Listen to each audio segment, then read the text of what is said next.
শুভ সকাল বন্ধুরা, দোলন simple housewife চ্যানেলের 151 নম্বর ভিডিওতে তোমাদের সবাইকে স্বাগত। যে যেখান থেকে আমার ভিডিওটি দেখছো, আশা করছি তোমরা সবাই অনেক অনেক ভালো আছো, আর তোমাদের আশীর্বাদে আমিও কিন্তু অনেকটাই ভালো আছি। তো বন্ধুরা, এখন বাজে সকাল 6টা।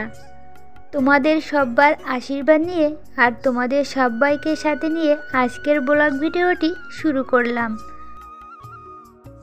আজ শুক্রবার, আর শুক্রবারের সকাল থেকে সারাদিন কি কাজ করলাম সেটাই তোমাদের সাথে শেয়ার করছি। তো বন্ধুরা, আমার ভিডিওটি তোমাদের যদি ভালো লেগে থাকে অবশ্যই কিন্তু লাইক, কমেন্ট, শেয়ার এবং চ্যানেলটি সাবস্ক্রাইব করতে ভুলে যেও না। তো আগেই কিন্তু আমি বলে দিয়েছি 6টার থেকেই ভিডিওটি স্টার্ট করেছি, আর এখন না ঘরের কাজ করতে করতে হয়তো 6:30 বেজে গেছে। আর ঘুম থেকে উঠেই কিন্তু আমি সবার প্রথমে ভাতটা বসিয়ে দিয়ে এসেছি, তারপরেই ঘর বারান্দা সব ঝাঁট দিয়ে নিয়েছি। এবার চলে এসেছি উঠানে। আর এখন জানোই তো বন্ধুরা, শীতকালের বেলা দেখতে দেখতেই কিন্তু কখন যে সময় পার হয়ে যায় কেউ বলতে পারি না।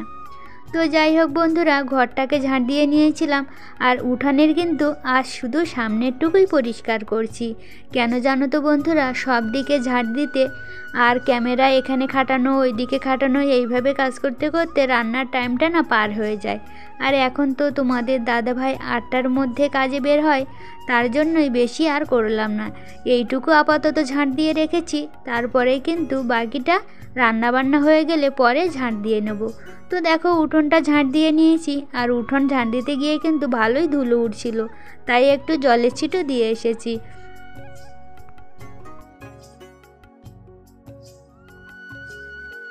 আর ওই যে তোমাদের বলছিলাম ভাতটা সবার আগে বসিয়েছিলাম, তাই ভাত রান্নাটা কিন্তু আমার কমপ্লিট হয়ে গেছে। আর ওই ঝাঁট দিয়ে এসেই কিন্তু সবজিগুলো কেটে নিয়েছিলাম। সবজি কাটতে কাটতেই কিন্তু এখন 7টা বেজে গেছে। আর এখন এই যে তরকারিটা বসিয়ে দিয়েছি। আর কালকে না তোমাদের দাদাভাই অনেক রকমের সবজি নিয়ে এসেছিল, তো ছিমটা একটু বেশিই এনেছিল, তাই আজকে কিন্তু কুমড়ো দিয়ে ছিমের তরকারি রান্না করছি, আর শুধু ছিম ভাজা করছি।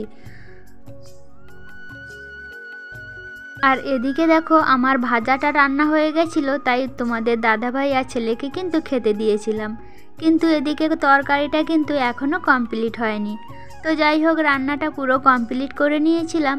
তারপরে এই যে যেটা কাজ থাকে, ওভেনগুলো ভালো করে মুছে রাখা। তো রান্নাগুলো করে নিয়ে সবই কিন্তু বারান্দাতে নিয়ে গেছি। এবার রান্নাঘরটা ভালো করে মুছে পরিষ্কার করে নিচ্ছি।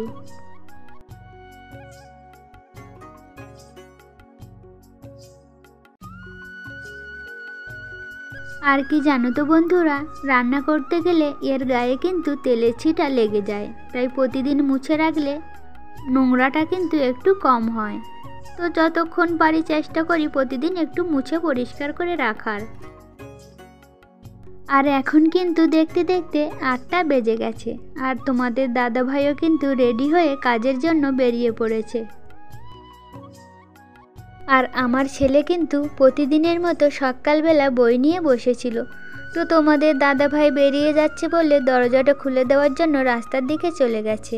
আর এদিকে তোমাদের দাদাভাই খাওয়া দাওয়া করে যেগুলো ছিল সেগুলো কিন্তু গুছিয়ে রেখে আমি নিজেও খেয়ে নিয়েছিলাম। তারপরে এই যে কাজটা পড়েছিল, মেয়ের জন্যই কিন্তু বিছানাটা ঠিকমতো তোলা হয় না।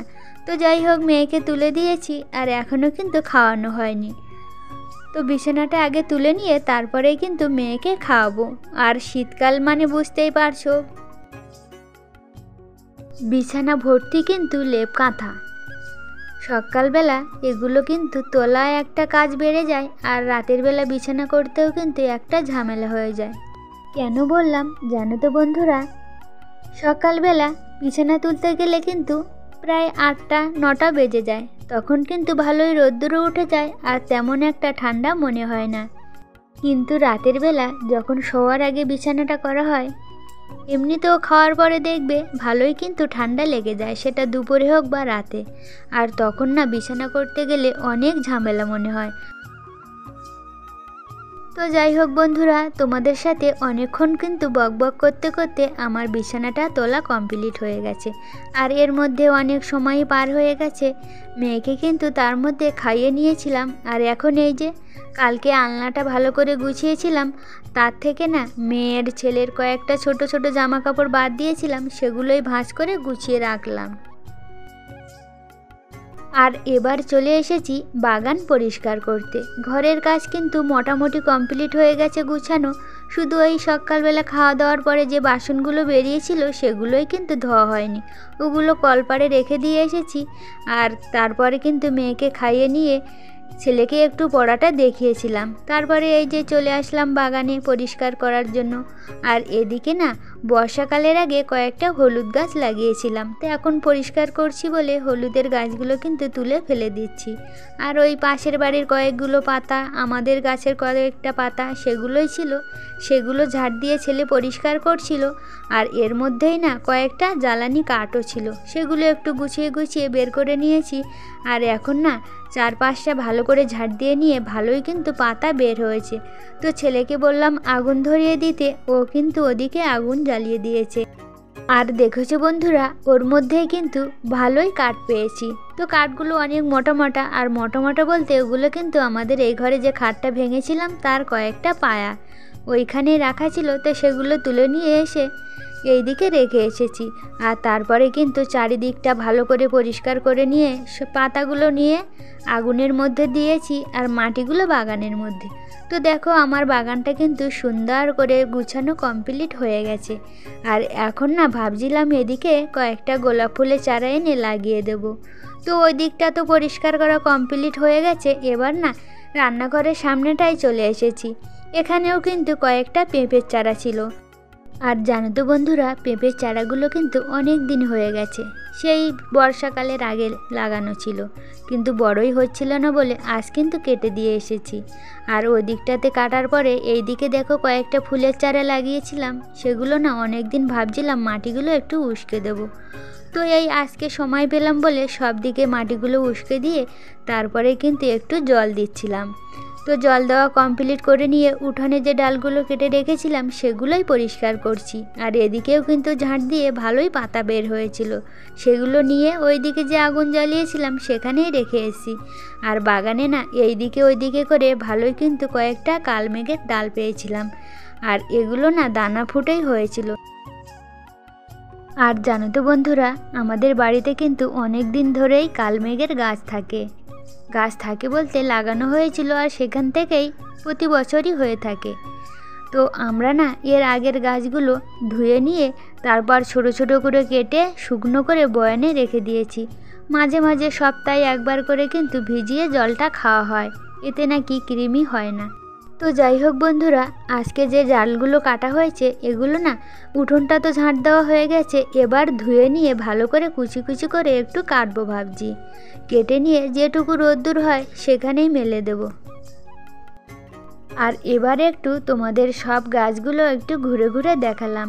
জানো তো বন্ধুরা, এই গাছগুলো কিন্তু আমি অনেক দিন আগেই লাগিয়েছিলাম, কিন্তু একদিন বাড়িতে ছিলাম না, আর গরু ঢুকে না চারাগুলো অনেকটাই খেয়ে নিয়েছিল। আর কয়েকটা গাছের উপর এমনভাবে পা তুলে দিয়েছিল গাছগুলো না পুরো কাত হয়ে আছে। তো অনেক কষ্ট করেই কিন্তু গাছগুলো সোজা করেছি। তো বন্ধুরা, বাইরের সব কাজ কিন্তু প্রায় কমপ্লিট হয়ে গেছে। এবার ওই যে কালমেঘের ডালগুলো কিন্তু আমি কেটে আর বালতির জলের মধ্যে ধুয়ে নিয়েছিলাম, ধুয়ে না একটা বস্তার পরে রেখে দিয়েছিলাম। আর এবার জলগুলো ঝরে গেলেই কিন্তু রোদ্দুরে ভালো করে পাতলা করে মেলে দিচ্ছি, যাতে তাড়াতাড়ি শুকনো হয়ে যায়। তো যাই হোক বন্ধুরা, আজকের ভিডিওটি এখানেই শেষ করছি। সবাই ভালো থেকো, টাটা।